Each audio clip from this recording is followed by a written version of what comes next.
palẹ̀kùndé padà mo ṣe post ẹ̀ nìyẹn fóònù mi dẹ́kù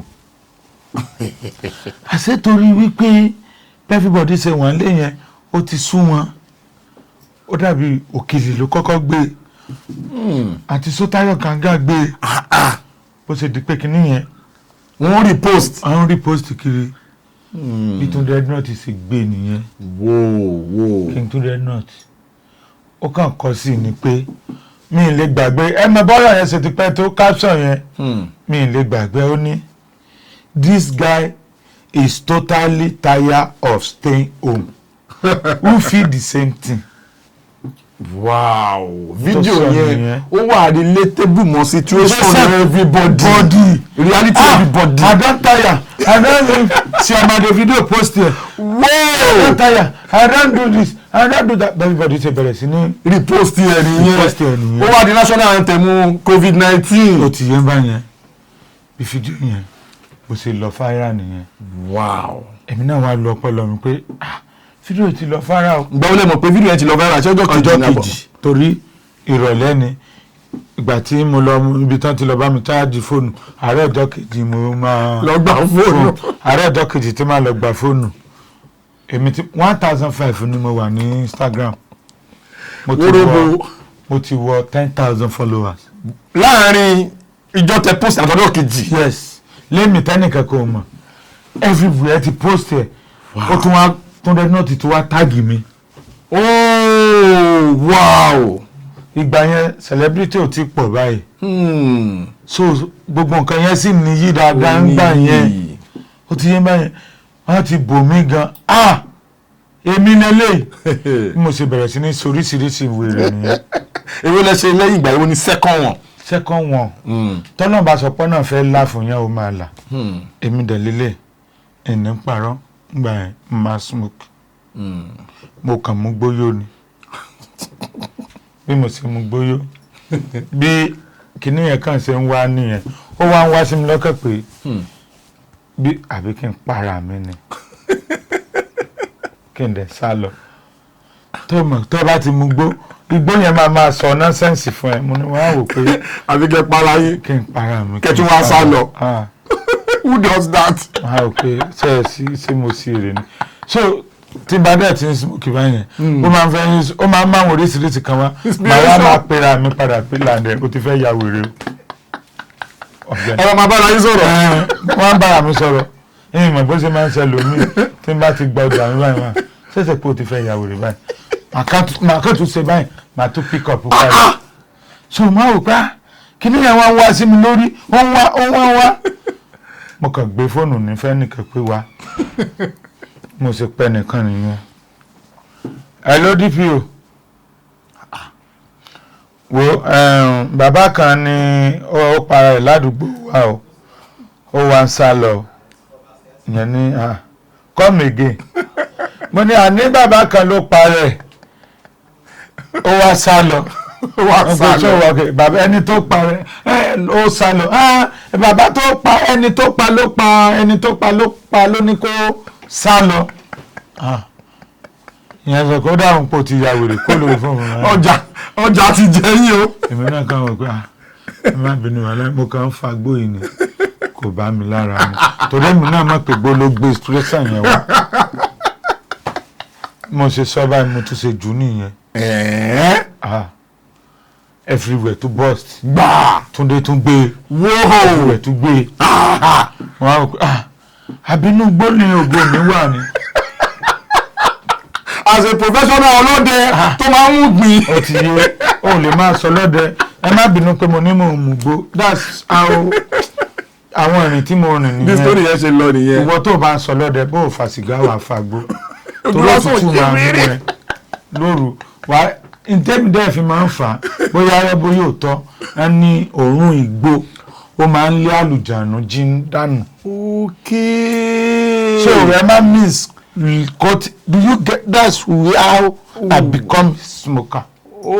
okay. òórùn igbó ó máa ń lé àwọn evil spirit àti àjọ̀nú àtòkù wá lé wọn dànù. mi ń fa sìgá mo ṣe wà bọ̀ igbó yẹn so ìyẹn ló fún mi ní inspiration àti máa mú nígbà tí mo ń sọ lọ́dẹ mo ti ń mu gbó báyìí ó ti lé ní 20 years. Wow. nígbà tí mo ti ń sọ lọ́dẹ yẹn ni. So tí n bá ti patrol lọ èmi tí mò ń ṣàgbìn ẹ̀rù náà máa ń báyàn lẹ́kọ̀ọ́ kan bọ̀ ìwọ tó bá ti mu gbóró rẹ̀ ó ti yé. àṣìyẹ máa ní ọkàn yìí máa lé ó ti yé nothing dey happen. mo mọ̀ pé ìwọ tó ń bọ̀ náà tó fẹ́ wá jalè ìwọ náà ti mu gbó èmi ọlọ́dẹ náà ti mu gbó so ó lè fi gbórí sí mi kémi náà má lè fi gbórí sí mi. So Lande ẹ wo tàbí mi. ìní pàrọ̀ ẹ má bínú ìyìn flex gbó èmi I just like to be honest bó ṣe jẹ́ nìyí. So bàtà bá ṣe second video yẹn náà tún viral. ìyẹn náà tún viral everywhere burst. bí mo ṣe wá kúrò sí gbó mímu nìyẹn. nínú gbó ni màmá gbé sẹ́. ẹ̀kọ́ kan mo máa ń mú tẹ́lẹ̀ mo á mú dáadáa so mo kàn lè mú gbóngbà mi báyìí mo ti mú gbórí mo wá gbé apẹ̀rẹ̀ sórí mo wá lọ bọ́ sábẹ́ kíní omi mo wá ń pọn mi sí i mo dẹ̀ gbégbó sẹ́nu mo ti mọ̀ pé sẹ́tẹ̀yìn bá mu gbóyó á lè máa fa apẹ̀rẹ̀ pọn mi màá wá gbẹ́ apẹ̀rẹ̀ tó bá ti ṣe díẹ̀ màá sá kúrò kí n tó débi tí mo fẹ́ dà sí. omi tó ti jò dànù. omi ti tán màá tún padà bẹ́ẹ̀ títí tàbí wá gbé mi kúrò pé kí ló ṣẹlẹ̀ àwọn aṣẹ̀tẹ̀ gbàgbọ́ ẹnu náà ó ti yá wọn á tún lọ mo lè fagbó mi mo ti fagbó yórí tí mo ṣe ìtí mo rí ẹ̀ rí ìtí mo rí ẹ̀ rí kí ló rí ẹ mọ̀ tó o bá ti fagbó yó wà á máa róríṣiríṣi ìtí mo rí ẹ̀ rí àwọn fáàsì mi tó máa mọ̀ mí dára láti lẹ̀ bí mo ti ń sọ àwọn fídíò yẹn máa rántí gbogbo tó bírígì mi. nǹkan tó yẹ ní ṣé ta ló wà lórí oyè lẹ́kọ̀ọ́ tí wọ́n ṣe ensas tẹ́nìkan lọ ń wá kámẹ́rà ní tóge ṣé Fáṣọlá ni tẹ́ lọ wá kámẹ́rà ní tóge gbẹ̀gìrì yẹn bó ṣe lò ó mọ̀ nìyẹn pé ó wá ń blé ó wá níyẹn náà tún ṣe bọ́ọ̀sì nìyẹn. nǹkan tẹ rí lè rí lórí ojú lásán làwọn fi jókòó. ó ti yé ẹni so bí gbogbo kìíní yẹn báwọn fídíò yẹn bó ṣe bẹ̀rẹ̀ sí ní. ìgbà tó wáyá mo kàn tó ń wò pé no àṣẹ tó fẹ́ kí àwọn èèyàn gidi nìkan pẹ̀lú kí ni mo lè ṣe yàtọ̀ sí igbó no àwọn èèyàn ti mọ̀ mí díẹ̀díẹ̀ báyìí kí mo lè ṣe ibẹ̀ mo ti wá ń ṣe motivational speaker.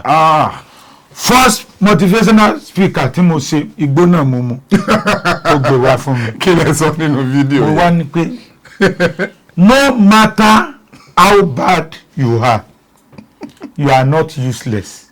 You can still be used as a bad example.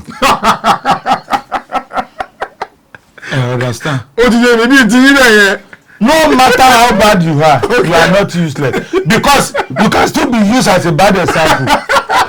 ọ̀rọ̀ yìí ti padà yé mi. bó ṣe jẹ́yàn burúkú yẹn. bó ṣe jẹ́yàn burúkú ń gbà yẹn. wà useless o èwo ni mo jẹ́yàn burúkú ń gbà yẹn. ẹni jẹ́ role model sáwọn èèyàn burúkú. ó ti yé mi n tó fi lè mú ẹ tó fi lò ẹ fún bad example waste wọ́n lò ẹ fún kankan you are still useful as a bad example so you are not useless.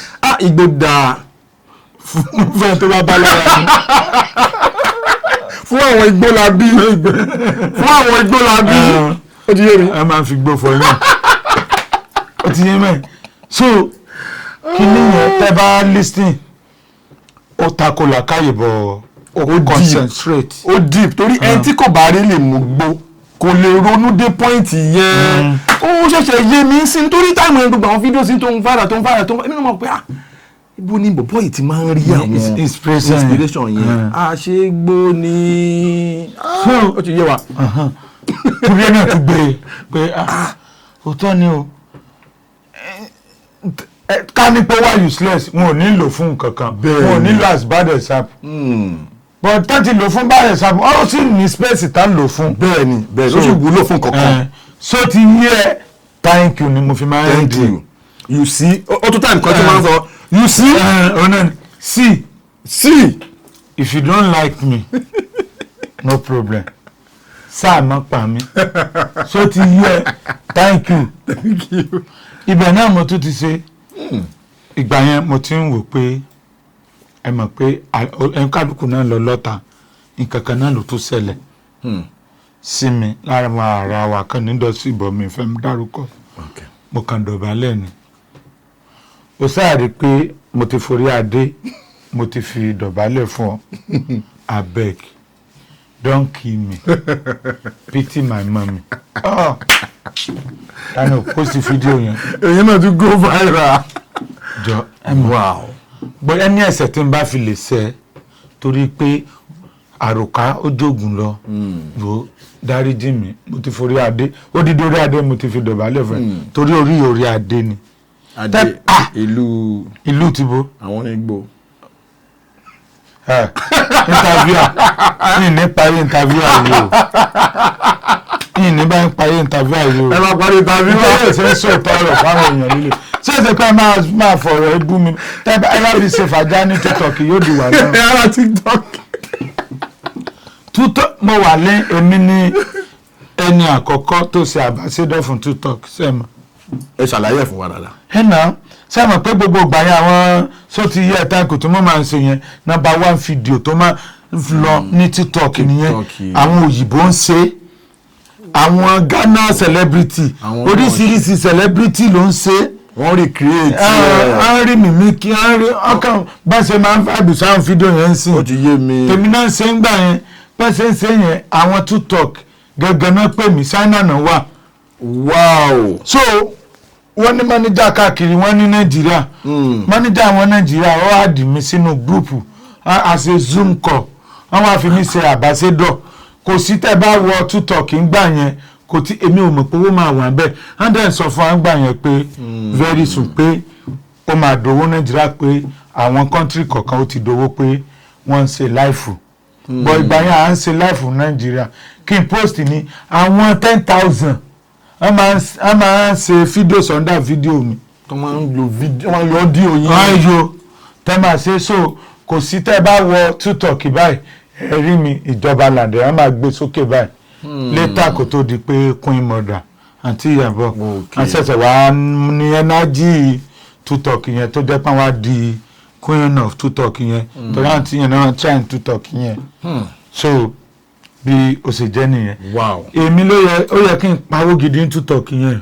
mo lose guard gbogbo ìgbà tí ó ti wá ń dowó ẹ mọ̀ pé Instagram làwa wà bẹ́ẹ̀ni àwa kan máa ń post síbẹ̀ ni mo kàn dé advert fún wọn títí tí láìfù yẹn fi ń dowó mi ò mọ̀ mo kàn rí pé máa ń ṣe láìfù bẹ́ẹ̀ ni mi ò mọ̀ pé ó ń dowó. gíráàmù yẹn ibẹ̀ lẹ jókòó sí. ibẹ̀ mo jókòó sí because ó lè blow ní Facebook ẹ lọ wádìí dáadáa ó lè ní 10 million followers Facebook káyé mọ́mọ́ ẹ̀ níta.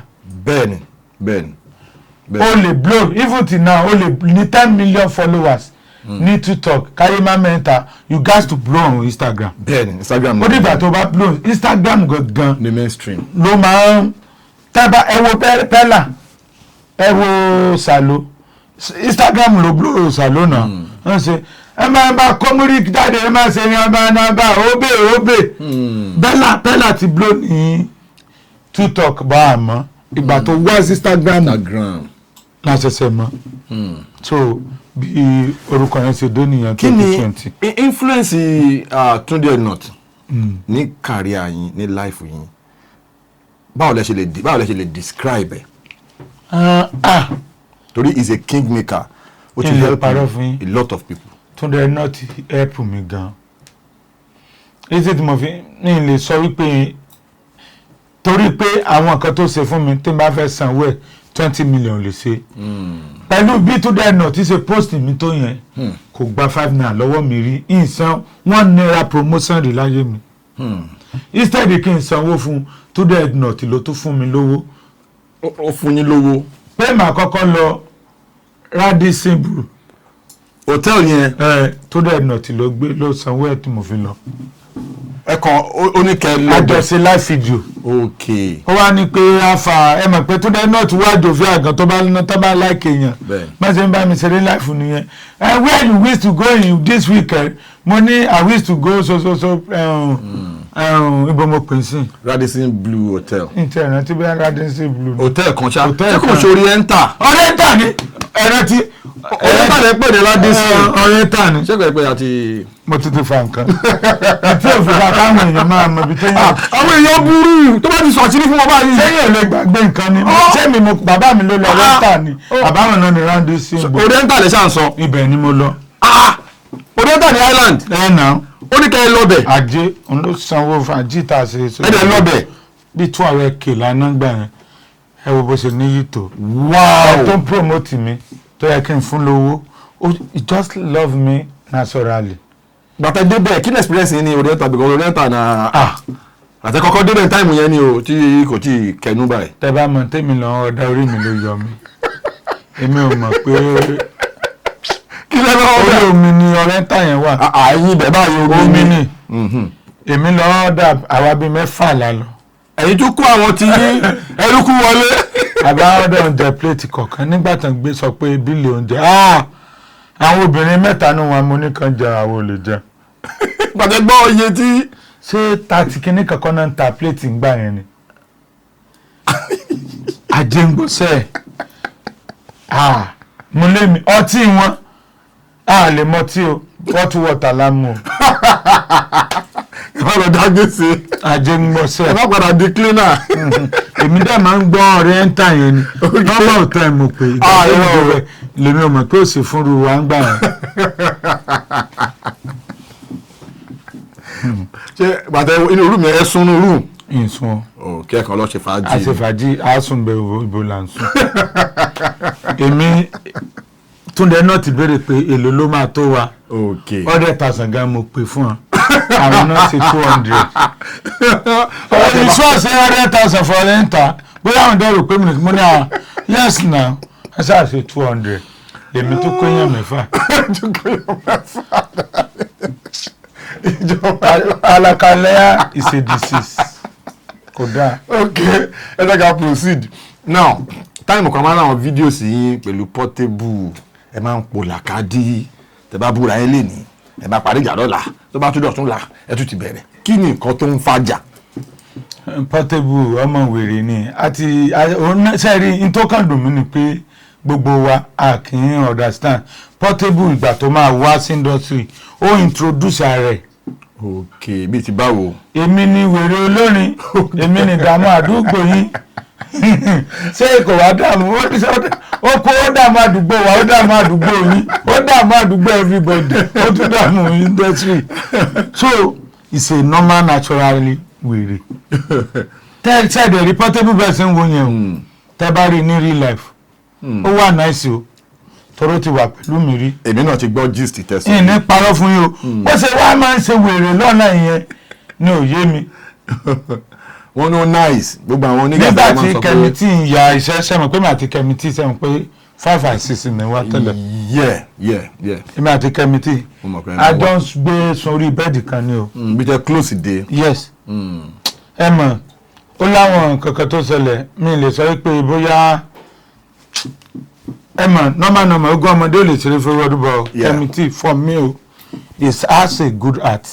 yeah she's a very ẹni tó dẹ gbogbo àwọn nǹkan tí mo máa ń ṣe ń gbà mí kẹ́mítì wà lára àwọn tó jẹ́ pé máa ń gáàdì mi àkáǹtì mi wà lọ́wọ́ fóònù mi kò ṣe pé lọ́gìn ẹ̀ o fóònù mi máa wà bíi máníjà ló jẹ́ sí mi pẹ̀lú bóun náà ṣe ní orúkọ tẹ̀ tó sẹ́yìn pé orúkọ ẹ̀ gan ó tún rìn ju tọ̀dọ̀ mi lọ. shout out to kẹ́mítì èèyàn ni. ó ti yé báyẹn so Lande okay let's do this bó ṣe máa ń ṣe nìyẹn.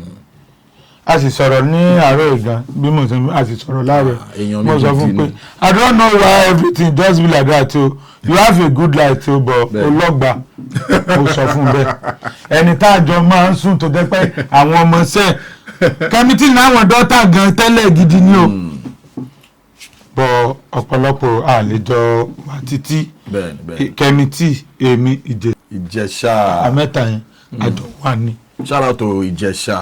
Ìjẹ̀ṣà adẹ̀tì náà sì dọ́wà àwọn ọ̀rẹ́ kan wà tó jẹ́ pé à lè kóònù ayé ẹ̀ kó lórí ẹ̀ irú kẹ́mítì yẹn bó ṣe wà yẹn mi àti àlejà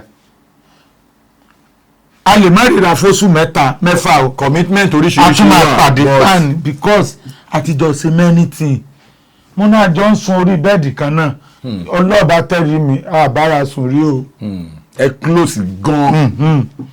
kẹ́mítì nígbà torí tẹ mo ṣe ń gbé kó ló jẹ́ kó lè kó mòwe mò ń gbé tẹ́lẹ̀. bẹ́ẹ̀ni. bọ̀ ìgbà tí mo á fẹ́ kó lọ Èkó tí mo fẹ́ gba léṣe kò tán àti john plan mo ti lẹ́yìn tí mò ń fẹ́ ìyẹn x mi. ok. so ìyẹn ni ẹ mọ̀ èmi náà wò pé mo ti fẹ́ marry so mi ṣe bẹ́ẹ̀ carry along dáadáa mọ́ bí ti tẹ́lẹ̀. ẹ ò ti yẹn bá yẹn èmi náà wò pé mo ti ń di so ìgbà tí mo wá ti marry yẹn so gbogbo bí mo ṣe máa ń ní táìmù pé kẹ́mi àti kẹ́mítì kájọ wà kájọ ṣe kinní kan gbogbo marry yẹn ó kọ́ ti di ẹ mọ̀ as a married man I need to have time for myself for my family so n tó ṣẹlẹ̀ nìyẹn. ẹ jẹ́ kí n sáré reflect. so lórí ọ̀rọ̀ Portable tẹ bèrè yẹn mi gbàgbé Portable ó ya wèrè gan òun náà ló máa ta sí ẹ òun ló máa ń wájà mi ọmọdé ní Portable jẹ́ sí mi dọ́là. bíi ti báwo. ìgbà tí number one okay. Ọlọ́run ṣe ó ti ológo ọmọ ní ògo ẹ̀ kò dẹ̀ ní wọ́ọ̀kùn lágbára Ọlọ́run but nobody perfect. ibi tó bá kù díẹ̀ sí náà láyà rẹ̀ kó náà tún ṣe Portable is a big brand. ó yẹ kí Portable kó ti ju ibi tó wà yìí lọ ṣùgbọ́n yàmàyàmà tó kàn máa ń ṣe lẹ́kọ̀ọ̀kan òun ló fà á everybody ṣe máa ń wò pé. èmi kàn máa ń feel pé naturally tó bá wọ Portable dáadáa ẹ ti sọ lẹ́ẹ̀kan pé gbà tó dé when it came at the beginning ó ti sọ pé ìdààmú àdúgbò. ó ti yé tábàdé wò ṣé mo pé mo sọ bí mo ṣe brought up bí Portable náà ṣe brought up ọmọ ghetto ni brought up okay. ìwà wèrè ó ti yé ń bá yẹn. so ìgbà tí Portable máa brought up yẹn òun náà ọmọ ìpátá lòun náà ọmọ líle. ó ti yé yín ok kí ni ó fẹ́ dèmi àti Portable fà. kí ló ń fàjà yín. nígbà tó sọ wípé tó fi ń bú àwọn Nàìjíríà pé ọ̀lẹ́ni wá lóòótọ́ nǹkan kan táìmù yẹn ni tí mo dẹ̀ sọ pé Portable lẹ́nu ìwọ náà kankan ibi tó ti mú mi sọ́wọ́ nìyẹn.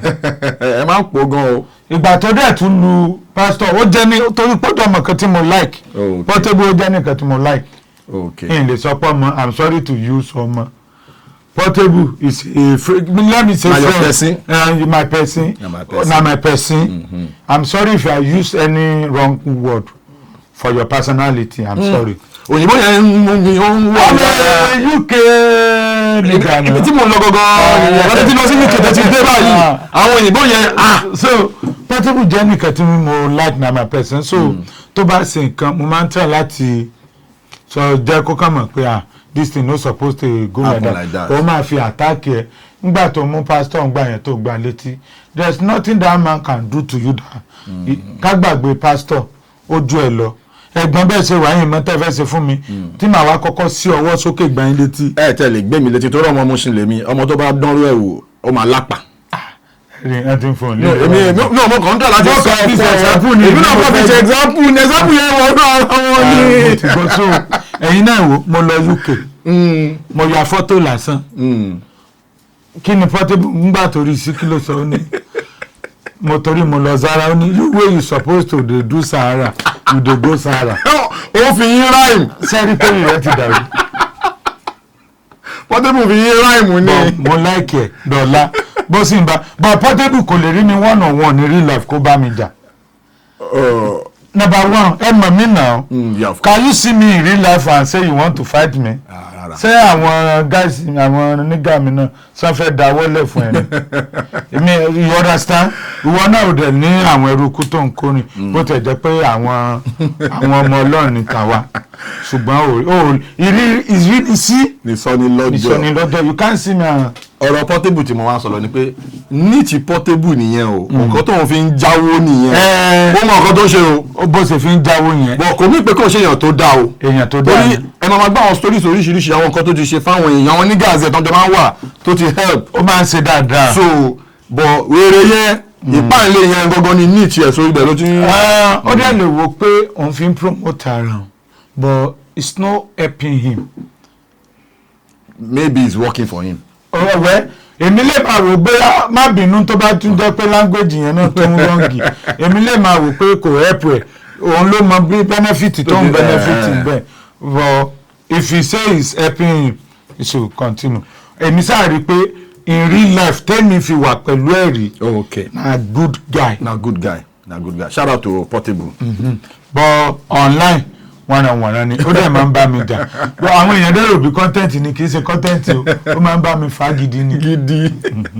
So time kan wá kan déédéé rí pé àdúrà yín gbà ẹ wọ UK àwọn ará àwọn videos yín UK mo tẹ̀lé àwọn promotional videos yín mo rá àwọn shows tẹ́ ń ṣe inú mi dùn mo ní yes torí a lot of everybody that had that kind of impact you know entertainment wise like you did so inú mi máa ń dùn àwọn experience wo lẹ rí kí ni àwọn nǹkan tó yàtọ̀ from Naija as an entertainer sí ọ̀hún as an entertainer ẹ fún alẹ́ experience yẹn. kí n tó fún yín ní experience yẹn number one shout out to Jumi Entertainment.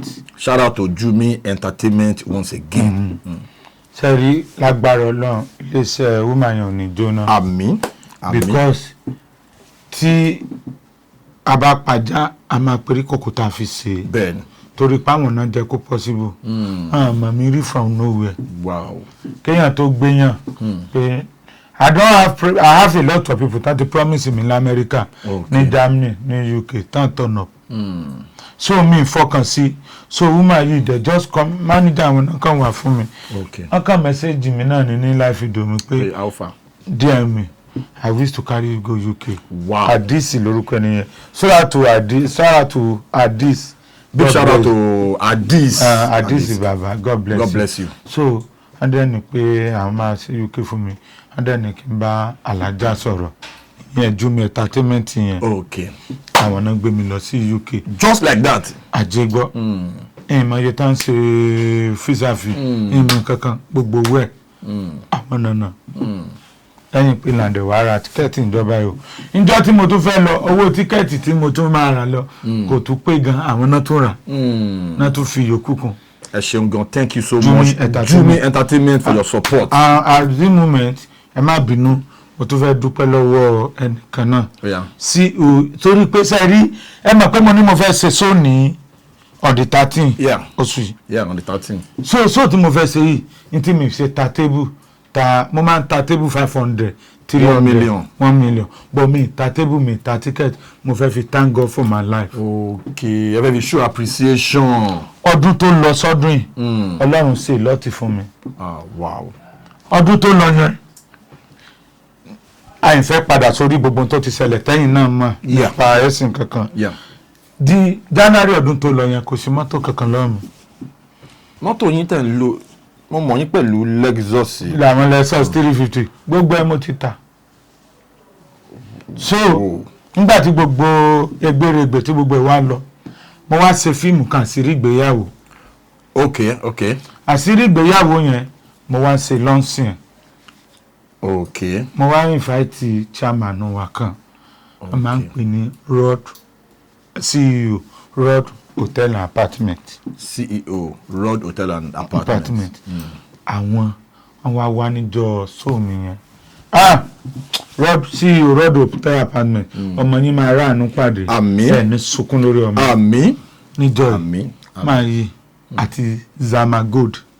Zamagold. ẹ mọ̀ pé èrò wá fún sóòmì yẹn o. àwọn èèyàn ló wá. Top K onírin. Wow. At 1 million. Straight up. Zamagold. Top K, thank you. Top K, God bless you. Amen. 1 million. Wow. Zamagold, 1 million. Wow. CEO Road Apartment, 4 million.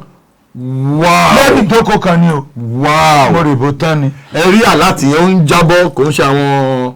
Kò ń ṣe easy immediately.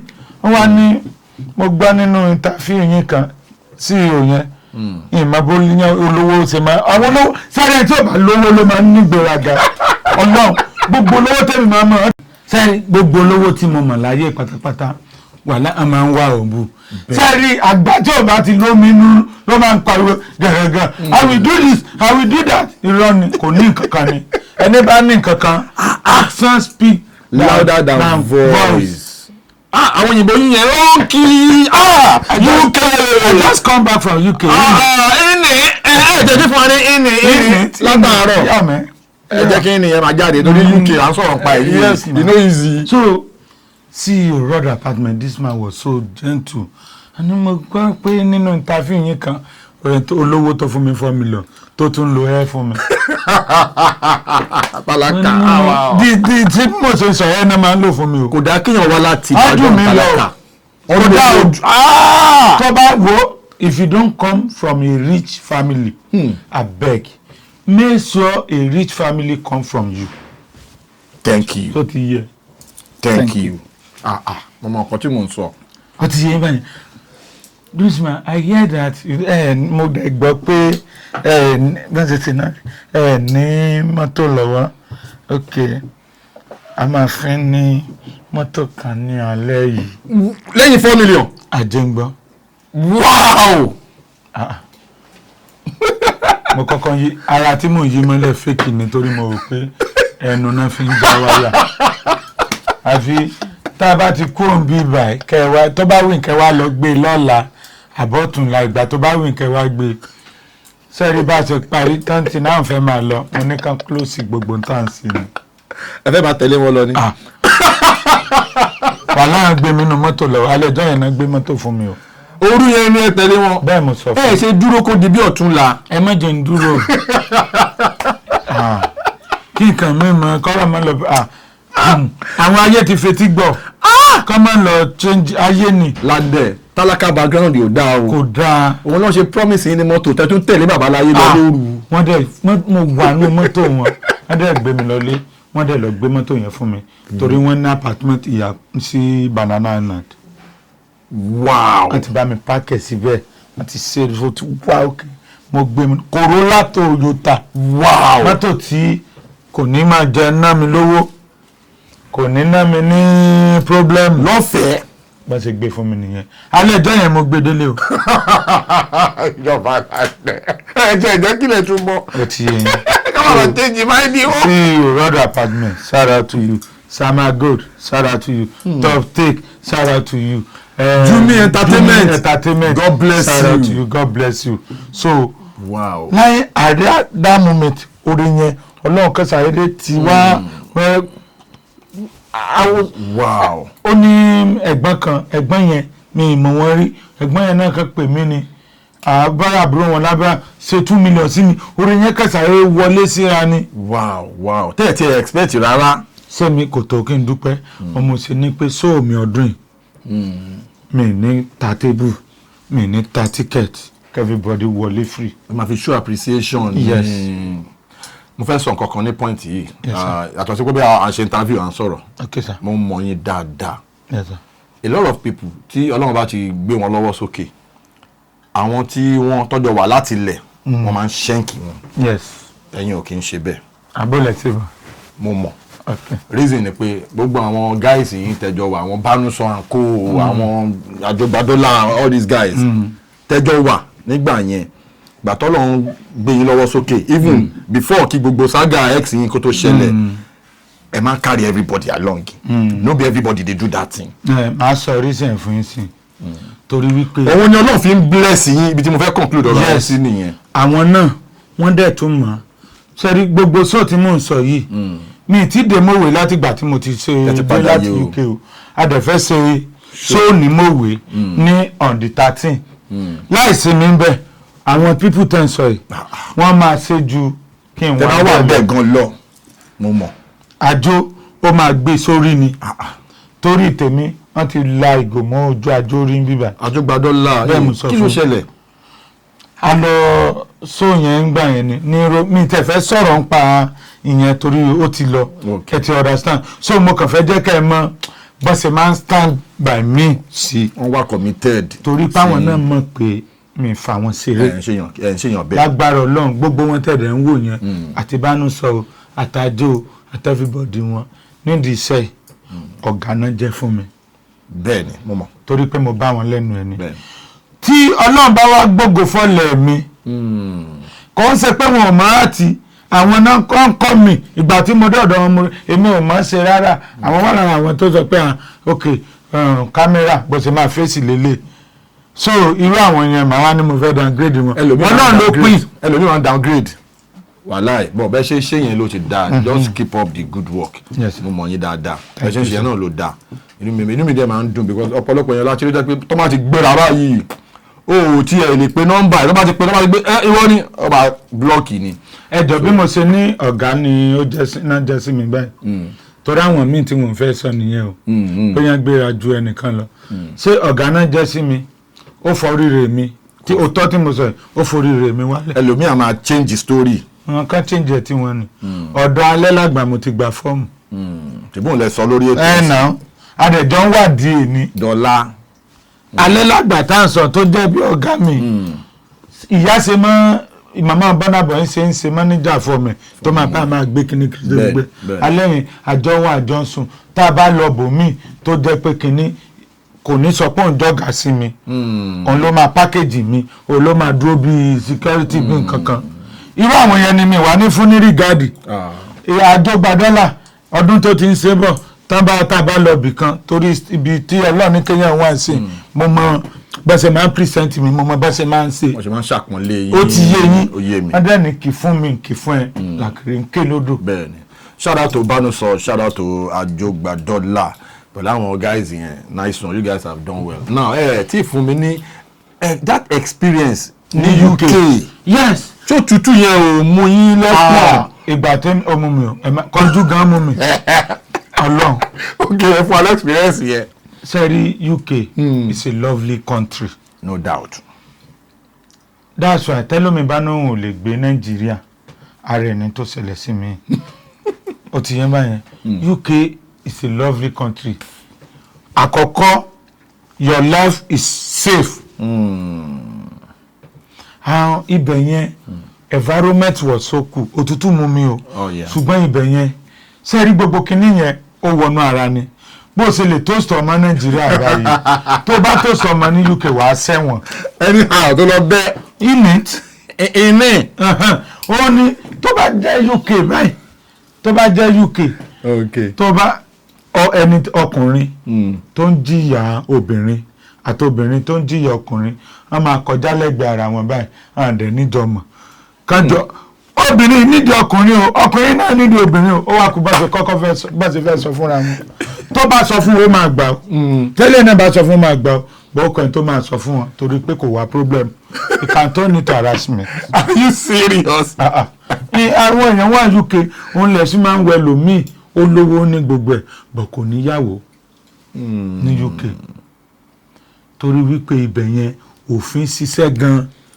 o lè ṣe anyhow. o ní ṣe ibi ìbà ọkùnrin ló ní power lórí obìnrin àwọn UK nǹkan yẹn obìnrin lọ́lọ́run fún ní power nítòbìnrin bá ti sọ lábẹ́gẹ́ so everybody is always careful. àwọn kan dẹ̀ wà ní UK yẹn tá ń ṣe dáadáa ó dàbí ìlú ìní ìní parọ́ fún àwọn mìíràn wà lọ́tàn wà UK tí wọn ò wá òkè ìwọ ni wàá mọ àwọn sẹ́ẹ̀tì ibi tí o fẹ́ tẹsẹ̀ bọ̀ tó fẹ́ tòsí àwọn kan wà tó jẹ́ wípé bá a ṣe wà ní UK yẹn kò sí kọ́bọ̀ wọ́n dẹ̀ ń gbé bẹ́ẹ̀ wọ́n dẹ̀ ti pẹ́ ń bẹ̀. wọ́n dẹ̀ ti pẹ́ ń bẹ̀ orí ni kọ́lọ̀ jẹ́ kí orí wa kó sìn wá lọ bìrì and content bẹ́ẹ̀ yẹn ó dùn yà bọ̀ kò easy láti yà.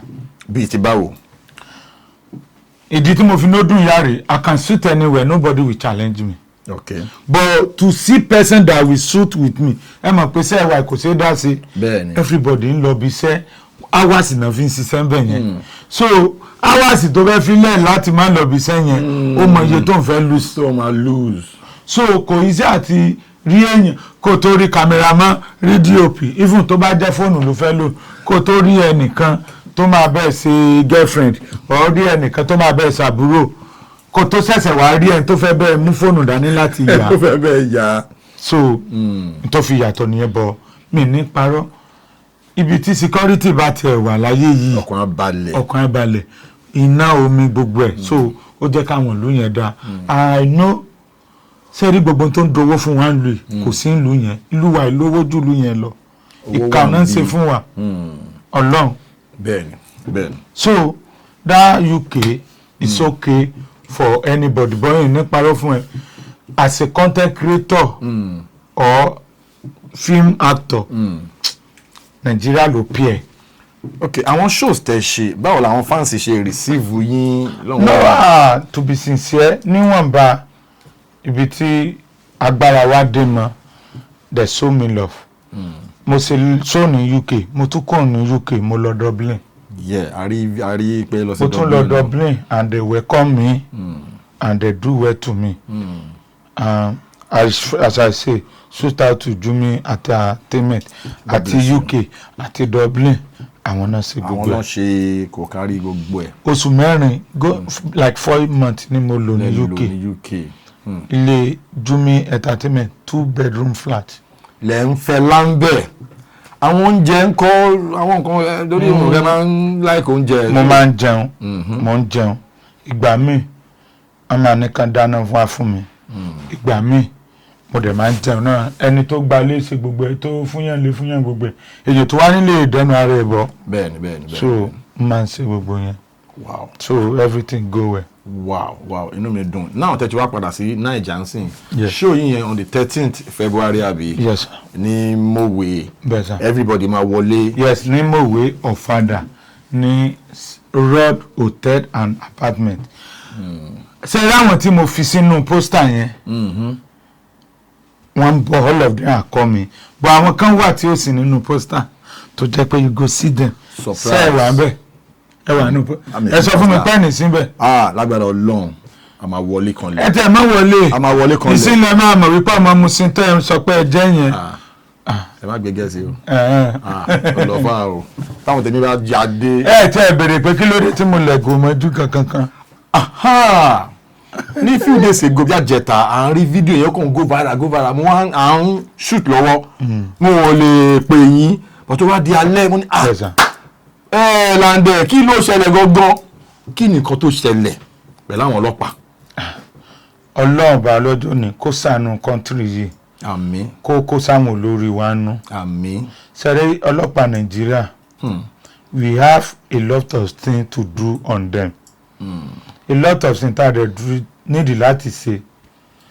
Àwa tá a jẹ́ mẹ̀kúnnù tá a jẹ́ sífìlà níṣẹ́ láti ṣe torí pé ìní parọ́ fún yín àwọn ọ̀gá àwọn yẹn kọ̀ọ̀kan àwọn ọ̀gá àwọn yẹn wọ́n ń ṣiṣẹ́.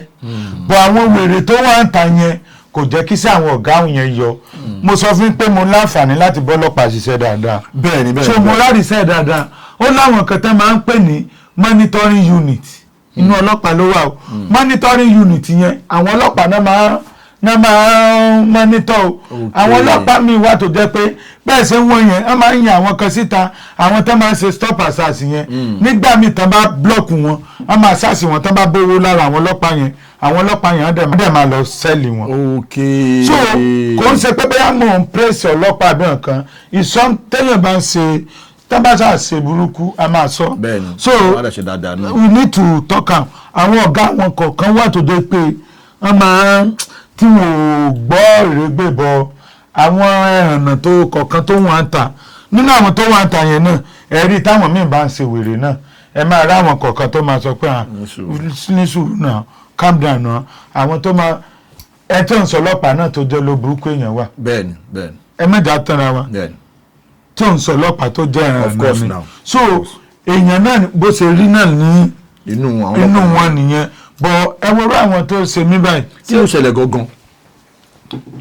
Mo ti sọ tẹ́lẹ̀ bọ̀ máa tó sọ fún yín nítorí ẹ̀ ni pé mo lọ rí epo ní Total filling station èmi àti brọ́dà mi ìgbà tá a lọ rí epo ní Total àwa mẹ́ta ni ẹnìkan lọ rí epo wá àwa páàkì sí opposite Total yẹn ká tó dé Abraham Adesanya tábà ń bọ̀ láti Ṣàngó Tẹ̀dó. ẹ̀ ń dòde àwọn tó ń lọ rí epo. àpáàkì àti paná gan o bọ̀ àtànánú mọ́tò lẹ̀ àdẹ̀ǹgist à ń sọ̀rọ̀ kóró pé yẹn kàn páàkì mọ́ wa wájú ní no number ẹ̀rù tẹ̀ ti bà mí torí pé mo ṣẹ̀ṣẹ̀ dé láti UK ni.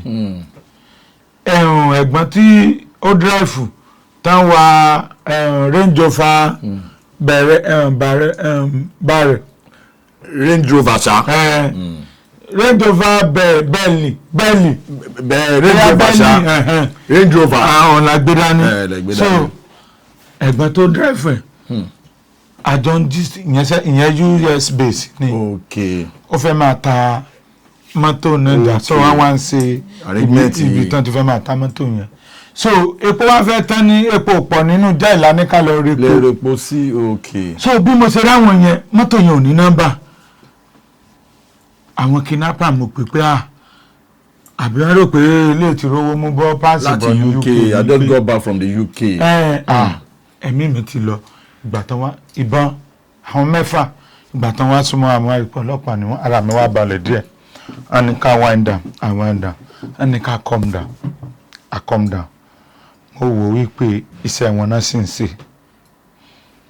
so èmi ò mọ mí sàtàn bá wá bẹ́ẹ̀ ìgbà tán ní ká kọ́dà wọ́n ní kí n tó àpò mi mo ti ń wò pé ẹ ti ń kọjá àṣẹ yín calm down ẹ tó àpò ṣé mo fẹ́ gbórí èèyàn sápò ni mo ṣáàwò pé alẹ́ la wà tóró ti 11:40 ni so mo tú àpò mi torí pé èmi kàn lọ UK ni ọ̀rẹ́ tẹ̀sán Nàìjíríà ló sì wà ní orí mi èmi rí pé wà nọ́mà àwọn á ní kí ẹ̀gbọ́n kejì yẹn kó wá open boot wọ́n ṣẹ́kì boot kò sí nǹkan kan abánikó náà kọ̀wé sókè pé kan ṣàṣẹ ìyẹn ti gbàgbé pé òun sí ní US pé Nàìjíríà lòun wà.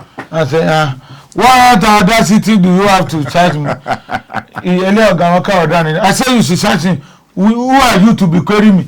Bá ṣe di gbúrúgbúrúgbúrú bá ṣe ṣáàṣì wọn nìyẹn àṣàfẹ́ gbà ìgbà tó yá bó ṣe di pé ń kó nǹkan àpò wọn jáde gbémi ṣe yọ iPhone 16 mi jáde nìyẹn mo bá ń kámẹ́rà wọn so why you dey kámẹ́rà mi kìnìkan bá ṣe àtàkì mi nìyẹn ọkàn tí blue bomb mi lẹ́nu ni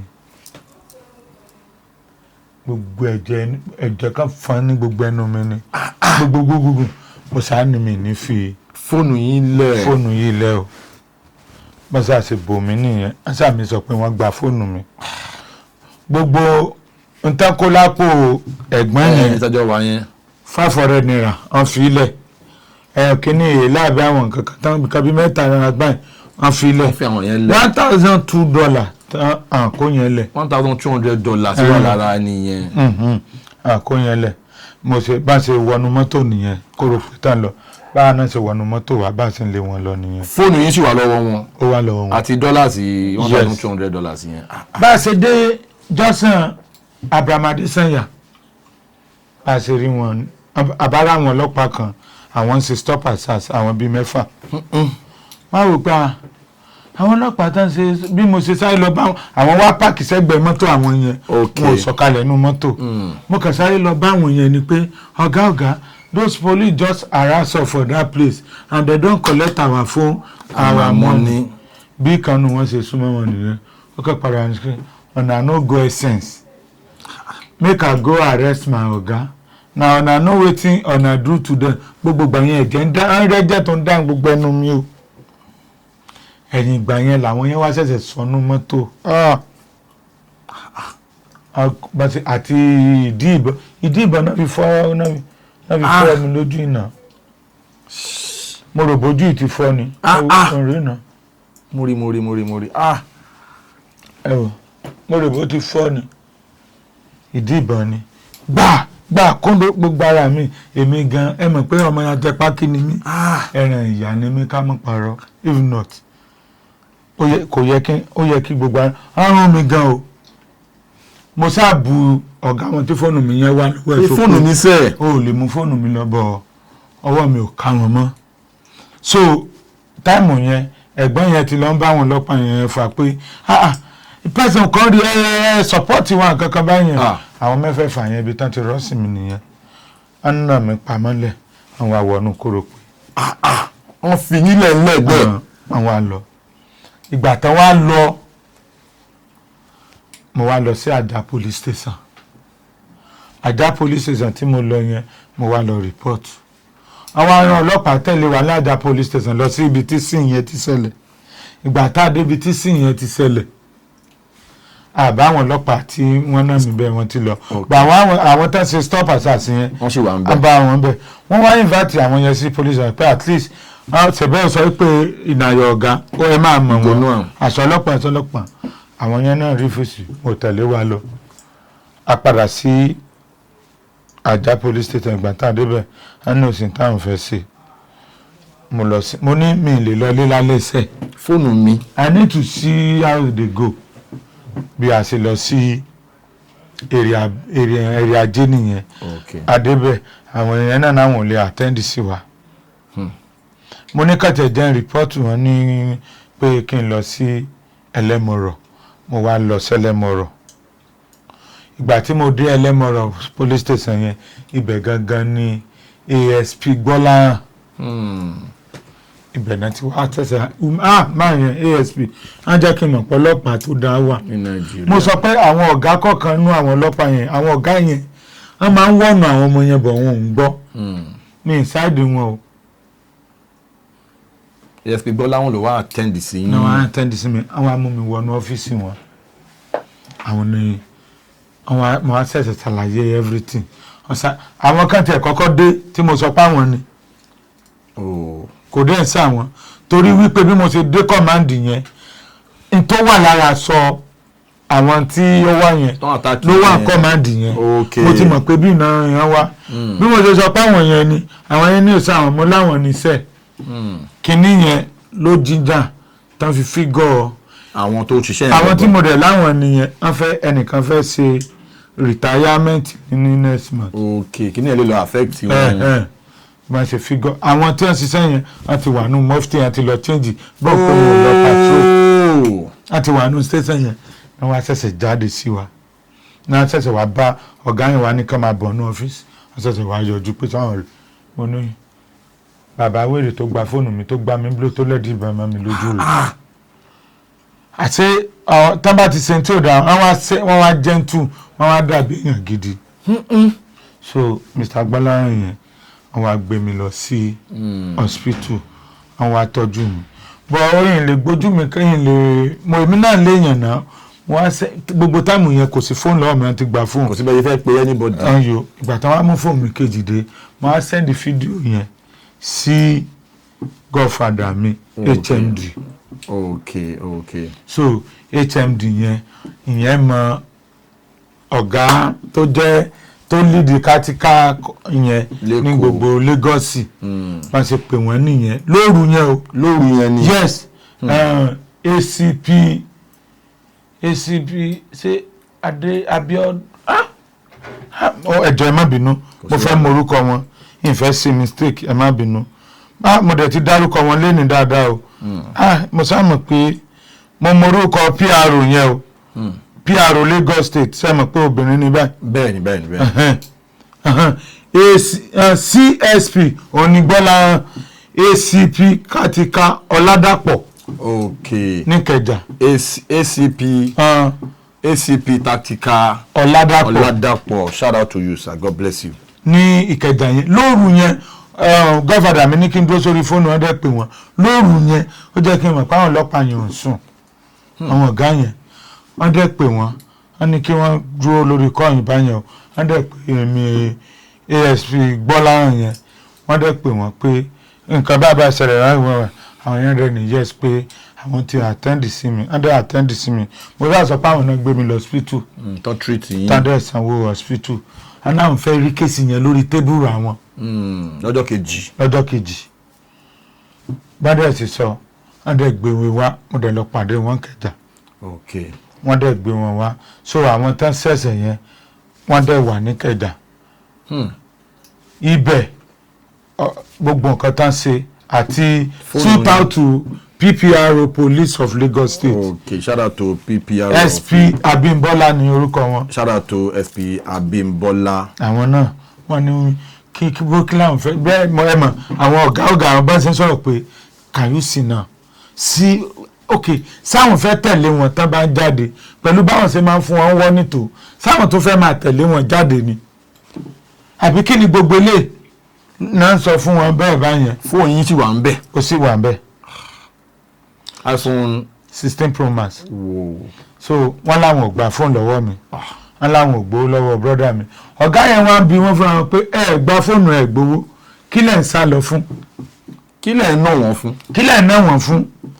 so rí ó insist arrest ni ẹ tó wà lórí páàkì tẹ lọ bá tẹ ní tẹ tú ara ẹ tẹ ṣe gbogbo ẹ ok so ṣàṣẹ àbúrò ṣàṣẹ àwọn ọlọ́pàá yòókù wọn lọ́gà àwọn ṣàṣẹ ok so ṣàṣẹ wàá bá nǹkan kan òkó nǹkan kan ni ok kí lẹ̀ ń sá lọ fún sọlọ́pàá ló ń sá fún sífìlà àbí sífìlà ló ń sá fọlọ́pàá tá fi ń lé so bá ṣe ń ṣe kéèsì yẹn ní parọ́ fún yín I like it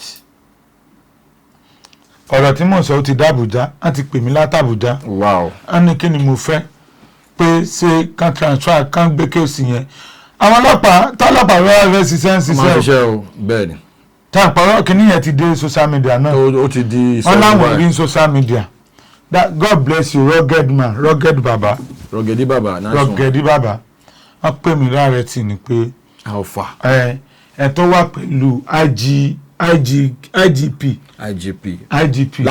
l'Abuja àwọn torí pé àwọn IGP yẹn ó dáhùn pa ní gbogbo àwọn tó ti yàn pé ká máa mọ́nítọ̀ gbogbo nǹkan yẹn I don't know yẹn lè máa wọnú sẹ́wọ̀n ó yẹ báyẹn so ọ̀gá kan lára IGP yẹn 100 pè mí mo lè worúkọ yẹn gan 100 pè mí jáde fóònù yìí gangan níta àwọn á ní pé tó bá di Monday ọ̀la ok ọ̀rọ̀ máa níyànjú even ọ̀gá tí ó ṣe kínní yẹn níbi tó yàánú mi ṣe dé wọ́n fẹ́ dówó yẹn padà ńjọ́ yẹn pé àti fóònù níjọ́ tí mo ti kọ́kọ́ dé station wọn èmi mo ní no the reason why I say no is that mo rẹ́ni tó gba fóònù lọ́wọ́ mi náà àtọwọ́ why that can't you provide my own phone gangan why buy me another phone but àwọn ọ̀gá yẹn understand pé a lot of evidence wà lórí fóònù yẹn torí ẹ ti rìkọ́ọ̀dù. mo ti rìkọ́ọ̀dù a lot. nígbà tí kíní ẹ kọ́kọ́ bẹ̀rẹ̀. yo so bóyá nídìí fóònù yẹn bóyá torí rẹ́kọ̀dù náà ṣe gbà àdúrà bọ̀ mo mọ̀ pa nídìí owó náà ṣe kówó wọn ò dẹ̀ tí ì dá padà bọ̀ ọ̀gá yẹn tí mo fi ní pé wọ́n ní kò sí nǹkan fẹ́ báwọn sọ pé owó mi a máa dówó mi padà àti fóònù mi. ọ̀gá o kọ́lọ́run máa ṣọ́ wa. láti ṣe mí nìyẹn. kọ́lọ́run máa ṣọ́ wa o. ẹni tí ó dé láti Amẹ́ríkà yẹn sìn àti wá sí Nàìjíríà ń gbà mí ìgbà ìlú máa bọ̀. ṣé èmi gan sẹ́wọ̀n fẹ́ kéèyàn máa kábàámọ̀ pé kí n má ti kó UK mo ti lo oṣù mẹ́rin UK ìfẹsẹ̀ kọ mo dé Nàìjíríà yìí tí lọ́sẹ̀ kan ẹ ti fẹ́ gbójú lọ́wọ́ mi.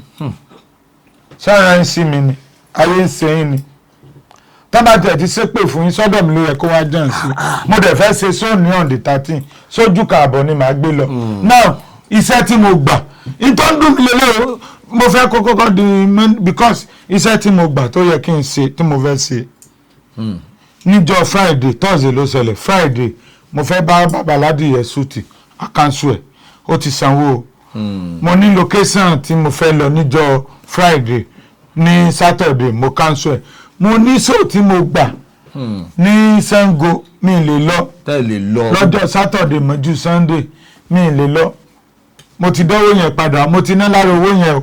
commitment oríṣiríṣi tó ẹ pé orí fóònù yẹn ẹ fi wọ́n sílẹ̀. gbogbo àkáǹtì everything orí fóònù tí ìrànlọ́lá ń lò. Ọlọ́run á bá wa tún Nàìjíríà yìí ṣe Ọlọ́run á bá wa kó sí gbogbo àwọn ọ̀rọ̀ àwọn ọlọ́pàá báyìí Ọlọ́run bá wa kó sí wọn nínú torí kò kí n ṣe nǹkan tó easy kéèyàn tún máa rìn nínú ìlú ẹ̀ kẹ́rù tún máa bá ó jẹ́ nǹkan tí kò dáa we can do better Ijoba Lande Ọlọ́run má jẹ́ ká rí irú ẹ̀ mọ́ o k'Ọlọ́run ṣàánú wa ní ṣìrìn ní ayé ò ní mú wa. Interview yìí a máa ní segment kan tá a máa ń pè ní famous phone call àwọn àlejò tá a bá gbé wá wọ́n máa mú phone wọ́n máa pe celebrity bíi titi wọn wọ́n máa shout out to àwọn tiwa nílé akọ̀mọ̀ fi ń ṣe cruise ní orí ètò ṣé ká dúró kẹ gbé fún kẹ kọlù celebrity kọ́ kí wà lórí ètò. ẹni yẹn dẹ̀ gbọ́dọ̀ gbé àbí. ẹnìkan mo dẹ̀ gbọ́dọ̀ pè.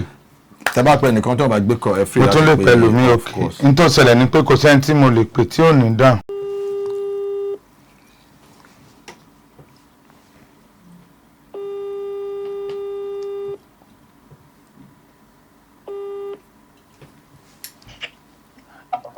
hello ọ̀gá wa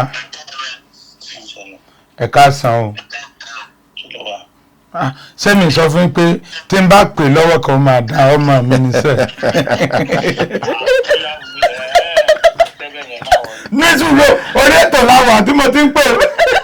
ètò ló ti tu àtẹ ó ti tẹ́lẹ̀ yẹn.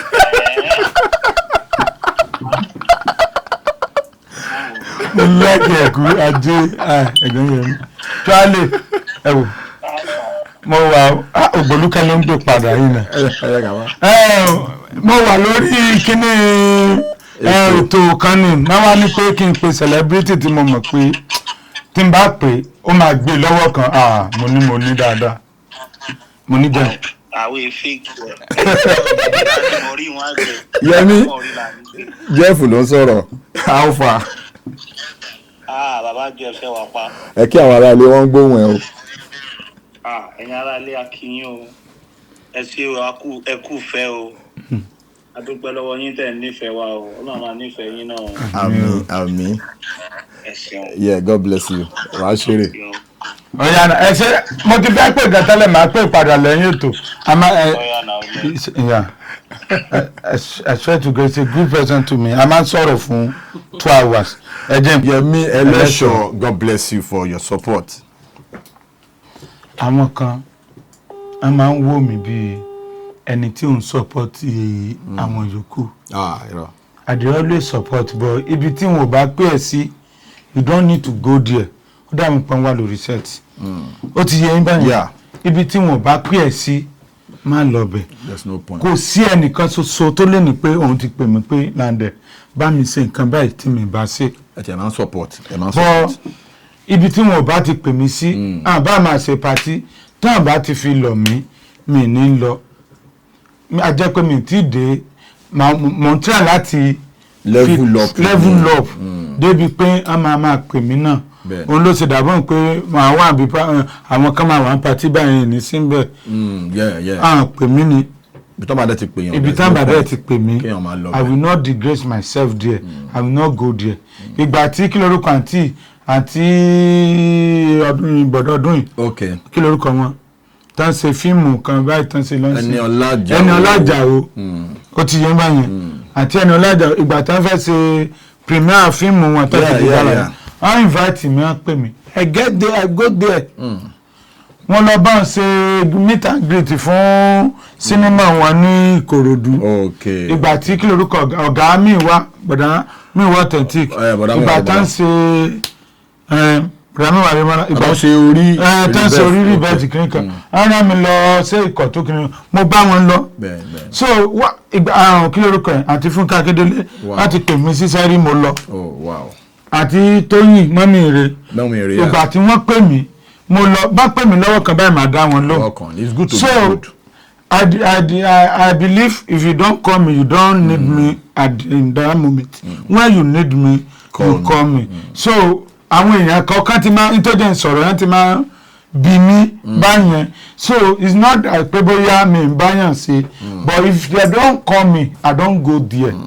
But kò sẹ́nibọ́dì tó lè sọ pé òun ti pè mí rí tí mi ò lọ tí mi dáhùn. Kí ni most challenging experience in the course of your career tó yẹ pé tẹ bá rántí báyìí ó ti pọ̀ torí background yẹn Ọlọ́run ló yọ yẹn lẹ́gbẹ̀ẹ́ máa pè ní orí yọ mí àìmọye àwọn tó la àwọn kan tẹ là kọjá yẹn tí kò ti bà lọ Ọlọ́run nífẹ̀ẹ́ yín gan alihamudulilayi so àwọn kan wo ní ẹlẹ challenging experience tó yẹ pé tẹ bá rántí báyìí máa wọ pé ọmọ olùlọ́fà ẹ fún wa ní ẹyọ kan àbí méjì ẹ ti fún wa ní tọlọ́dẹ tẹ lọ ń ṣàgbìyàn ìyẹn máa popular torí tí tàbí ìwà drop báyìí. sẹ́rí challenges pọ̀ bẹ́ẹ̀ ṣe sọ bọ̀ gbogbo ẹ̀ náà ló tọ́ fún àbí kí ni point tẹ̀ fún mi. nǹkan tí mo sọ ni pé challenges tó yẹ pé nǹkan kan ìṣẹ̀lẹ̀ kan tó ṣẹlẹ̀ ìrírí tó ṣẹlẹ̀ sí yín tó jẹ́ pé tẹ bá rántí. nígbà tí mo ti ń ṣe bóyá content ni o bóyá tinú fíìmù ni o bóyá tọlọ́dẹ yẹn ni o. láti gbà tán ti bí mi àbí. wo ìṣẹ̀lẹ̀ tó ṣẹlẹ̀ sí mi. tó ṣẹlẹ̀ tó jẹ́ pé tẹ bá rántí báyìí. tó lágbára gan. ìṣẹ̀lẹ̀ tó ṣẹlẹ̀ tó lágbára jù tí mo rí i pé ó fẹ́ make me he want to make me run mad. ó ní ex mi tó lọ. okay. nígbà tó lọ tó ń lọ it's not ẹ má bínú mi fẹ́ sọ anything pa ẹ̀tẹ́lẹ̀ o ọba ẹ̀ kan béèrè níbi tí mo kàn fi sáré fi so because it's not what I expect at all I did not see it coming. Àwọn òyìnbó yẹn ń délẹ̀. I swear to God I did not see it coming. Ó bá mi lójijì ìní parọ́ fún mi mo sọ wípé mo jẹ́ tó máa ń nífẹ̀ẹ́ àníjù. Bẹ́ẹ̀. So mo máa ń bira mi gbà mí pé màmá wo ìyá mi pé kí ló lè mú mi fọmọ ilẹ̀. Àláìkọ́tà ẹ̀ l'accident kan gé ẹsẹ̀ méjèèjì ẹ̀tẹ́ méjèèjì is still my wife. Tá bá sọ pé mi ní ò jẹ́ kí n ní owó dání níbi tí mo lọ́bẹ̀ wàláì tí màá choose ẹ̀dà owó. So ìgbà tó lọ odidi oṣù kan mo máa ń rìn 30 minutes inú sitting room mi so orí mi kàn máa pariwo tó máa gbóná ọmọ mi gan ó kàn máa wò mí ó kàn máa wò ó kàn máa jókòó àwọn ọmọ yẹn lè lọ school at that moment kò sówó lọ́wọ́ mi tó ń fẹ́ fi lọ so kíní yẹn it go a long way but thank God for life. Then ọmọ yín Jamiu yẹn ṣé ẹ ṣì ń get in touch pẹ̀lú ẹ̀. Top get in touch pẹ̀lú ẹ̀pẹ̀ ṣẹ́kìn pẹ̀ fídíò kan fún ọmọ mi ní ọ̀dọ̀ mi ló wà. Títí. Yes na orí adé ń sùn ta. Orí adé ń sùn ta. Àwọn yẹn lórí adé àwọn yẹn gbọ́dọ̀ sùn ta bẹ́ẹ̀ yín ti. Orí ìta lèmi. Ọmọ ọ̀tá lẹ́yìn sí orí ọlọ́dẹ. In fact mo bá yín yọ̀ inú mi dẹ̀ dùn. Gbogbo ẹni tó kù díẹ̀ fún káàtó náà Ọlọ́run á ṣàánú wọn. Àmín. Àwọn míì báyìí nǹkan tán láìkì náà ló ń fìyà jẹ wọ́n jù.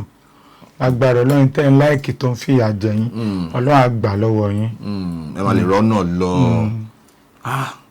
Kí ni advice tẹ ní fáwọn content creators tó ṣẹ̀ṣẹ̀ ń bẹ̀rẹ̀ torí kò ń ṣe nǹkan tó easy kí wọ́n tó dérú level tí ẹ wà yìí mo dẹ̀ mọ̀ kọ́ Ọlọ́run ṣe máa gbé yín kọjá level yìí lọ. Àwọn content creator tó ń bọ̀ advice tí mo fún yín ni pé stay focused. If you stay focused keep what you know to doing. Má wo bọ̀dà ságì pé bọ̀dà ságì ó ti di ìlú mọ̀ká ó ti di kinní kan. Bọ̀dà ságì start from one follower. Consistency is the key. Where you do consistency. Yes, so you will be growing. Tí wọ́n ní pé alágbẹ̀dẹ tó lórin lójú kan àmì lórí.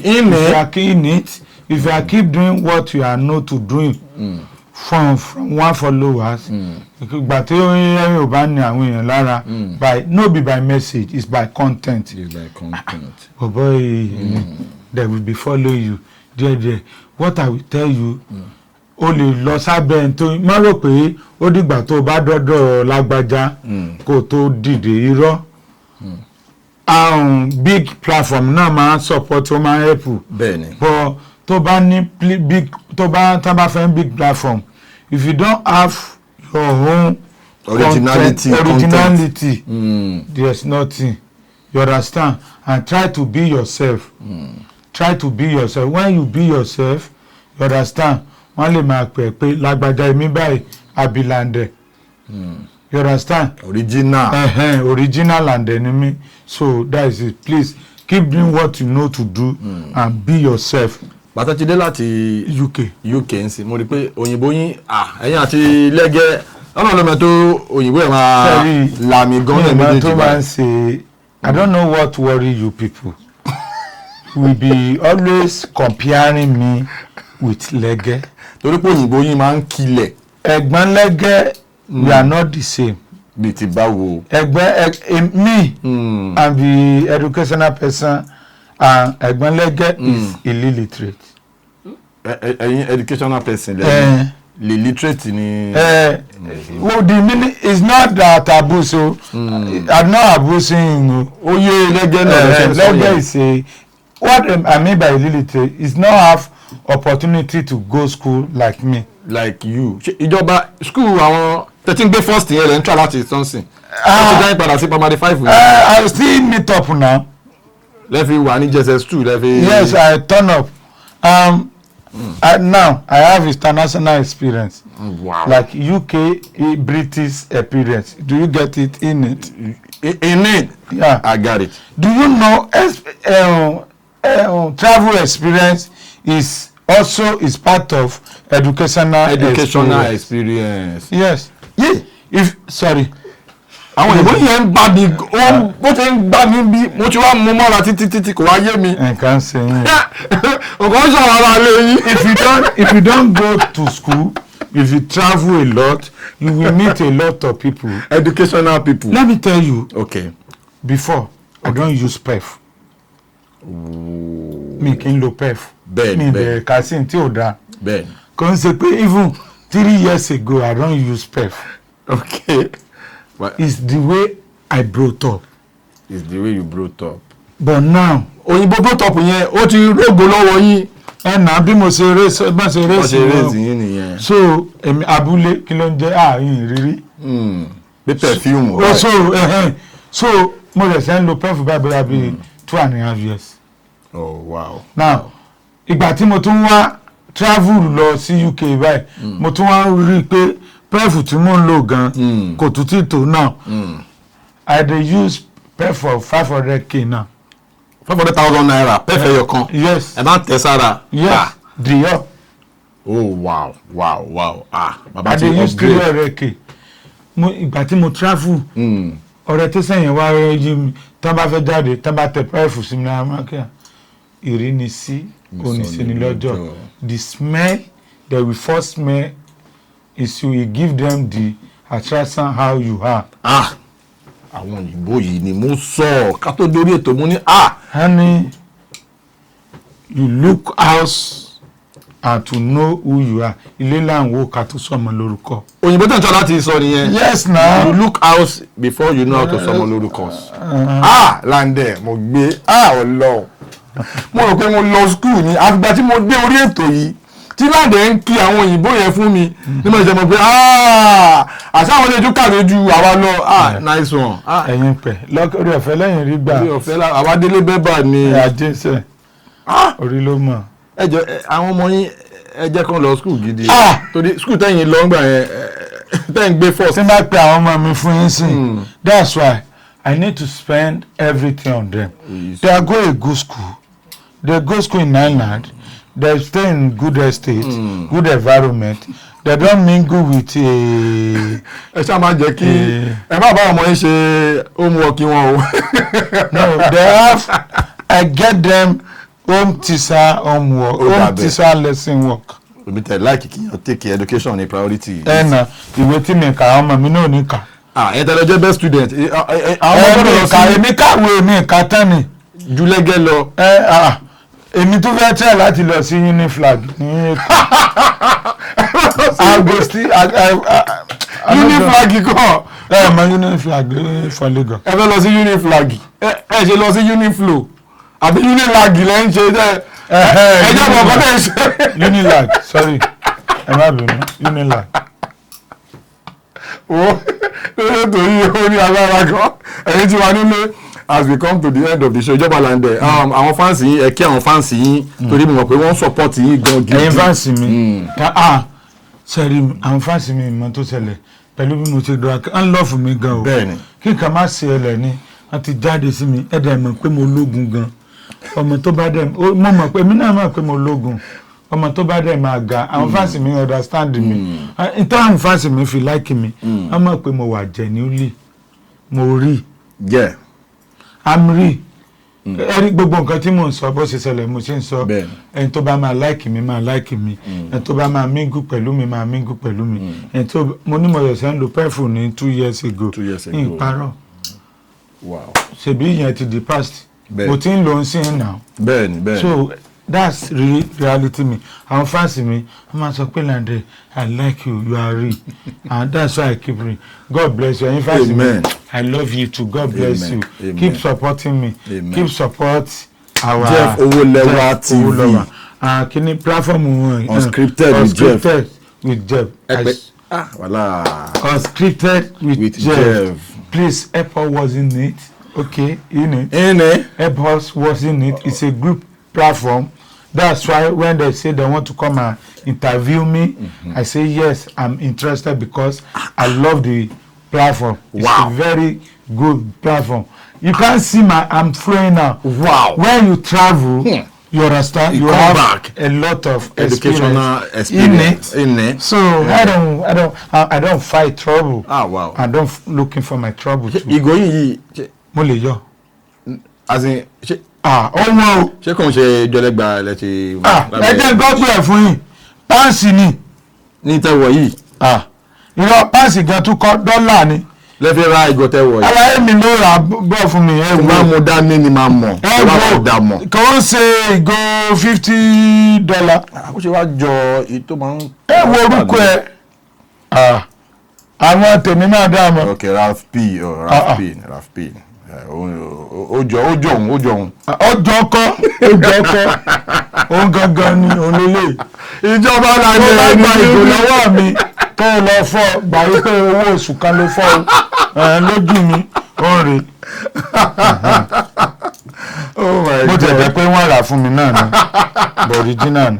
As we come to the end of this show, Jeff Owolewa náà ni Unscripted lẹ́tọ̀. God bless you for your support. God bless you for dropping those beautiful comments. Ijoba Lande. Cha. Ẹ ṣé gan. I say thank you so much. I love you.